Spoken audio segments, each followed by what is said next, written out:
Hey everyone, I guess this is it. This will be probably the most emotional speech I'll be giving in front of the Savior community.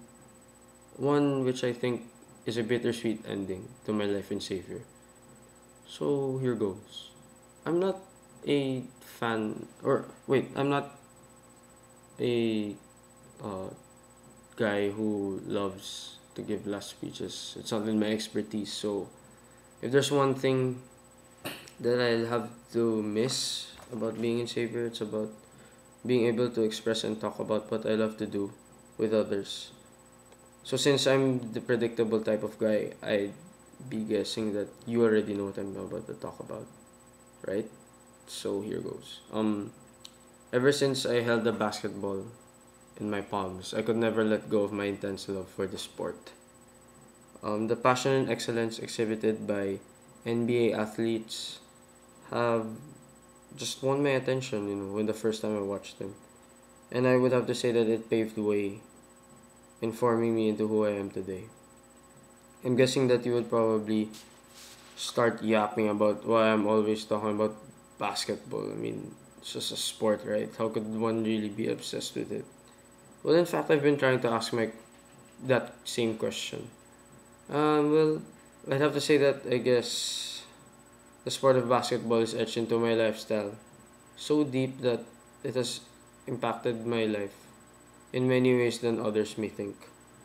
The adrenaline, noise, crowd impact, and superstar status are just some of the um, ingredients into why basketball is such a popular and widely known sport.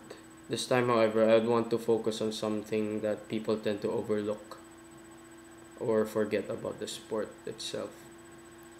So, over the years, many NBA athletes have already dedicated themselves to play the game itself with great courage and dedication.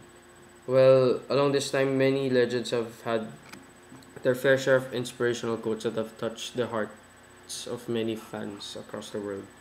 But today, I won't be talking about a superstar. I'll be talking about this ordinary dude who worked his tail off and just became one of the greatest coaches to ever come into the NBA. I'm talking about Phil Jackson, the current coach of the LA Lakers, which team I am totally biased for. But that's not the point here.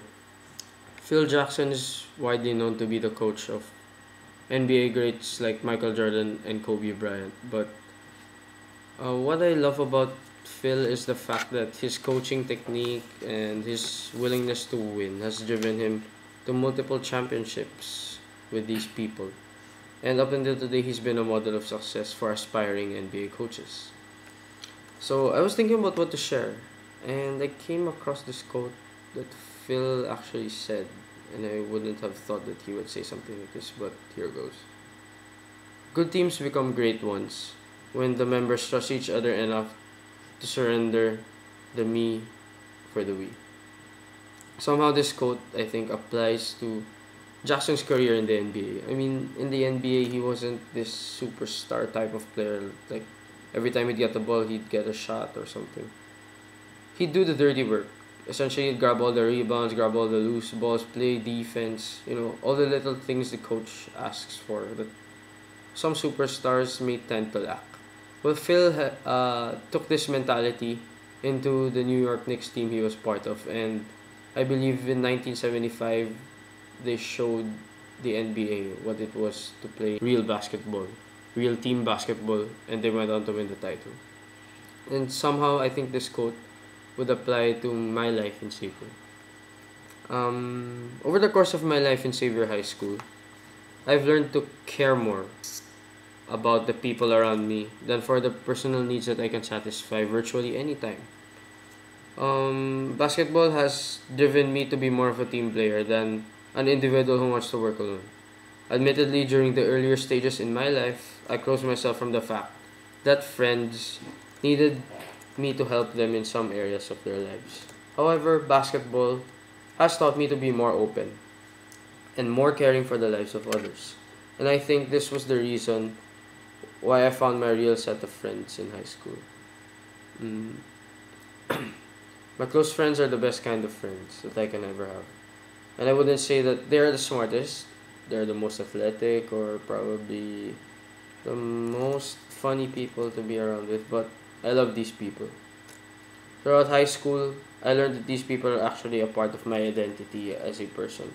That they've influenced me to become more of a team player as I've also influenced them in the same manner. Before meeting these people, my sole priority was to get honors for myself and to be praised for my individual achievements alone. However, my close friends showed me that success is best achieved as one cohesive unit and not by one person alone. They have shown me that success is best experienced when everyone is a part of it. And I think that this is what makes these people my closest set of friends that I dearly admire and value. These people have shown me the way to authentic success in life. I've come to realize that in spite of my eagerness to be at the top, I'd much rather want to experience being at the top with others. Just like basketball, a game that can't be played alone. I guess what I'm trying to say to you guys is that we should all value our friends, but not only our friends, but also our family. The legacy I leave for you is this: to believe in what you love to do and to be of help to others, no matter what, no matter how hard the path may seem to be. Helping a person is indeed hard at times. Like most of us would agree to that statement, right? I guess everyone would. But it does not defeat the effects of helping afterwards. The joy and gratefulness for seeing the smile on other people's faces overwhelms the hardships you have to go through to get these results. Doing so much for other people can go a long way.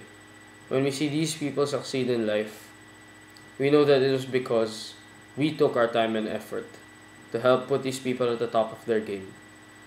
Since I was a child, I was brought up by my parents with the idea of helping my brothers out, to stick with each other in the good and bad times of our lives. Due to this upbringing, I have treated my close friends much like a second family, and I have had no regrets whatsoever with the way things have turned out in high school. That these people are special no matter what others think, and nothing can change my thoughts and gratitude towards them. So why basketball? I mean, it's just simply something I think that I hold dear to my heart. I would come up with different things that I can relate to basketball, but nothing is more important than comparing it to the help that I give others.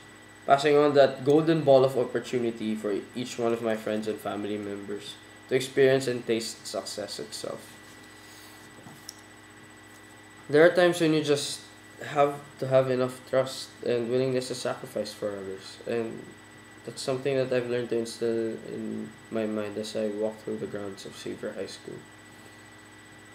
With this, I have the whole Xavier community to thank.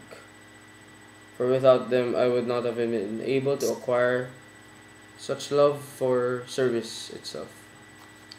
A special mention also would be to my teachers who have provided me the undying help and support.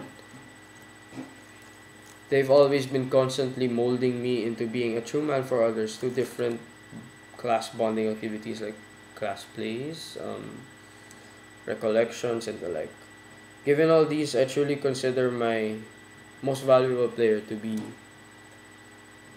Xavier School and the people that I hold dear or close to me. They have provided me with the ideals and undying support of being in a team and working as a team. Phil Jackson was right, I guess. Well, yeah, it's hard to believe that he'd be right, but I guess he is. So, basketball is truly a gentleman's sport, and nothing can ever replace its value and distinctness for me. Thank you, Xavier, and thank you also to the sport of basketball. These showed me what it means to live life to the fullest and what it feels like to be in a team of selfless players who would do whatever it takes to break boundaries and capture priceless moments of friendship, love, and camaraderie. I hope I haven't bored you though. Excuse me for that, but it just seems fitting to end my life in Savior with something like this. Because all that matters is that I've shared something about myself with you guys. that I also want you through this speech to look up to the things I've said and remember the rest. Remember them the rest of your lives. Now I can leave Savior with my head held high, and I quote from my CLE teacher again. This beautiful quote that he gave during his last speech in Savior. I am because we are. So thank you once again, and I hope to have made all of you proud with the legacy that I've left. I'll always hold Savior dear to my heart, and my love for Savior, the faculty, the staff, the friends I've made, and most especially also to my family. The love I have will always be there, and it will never die.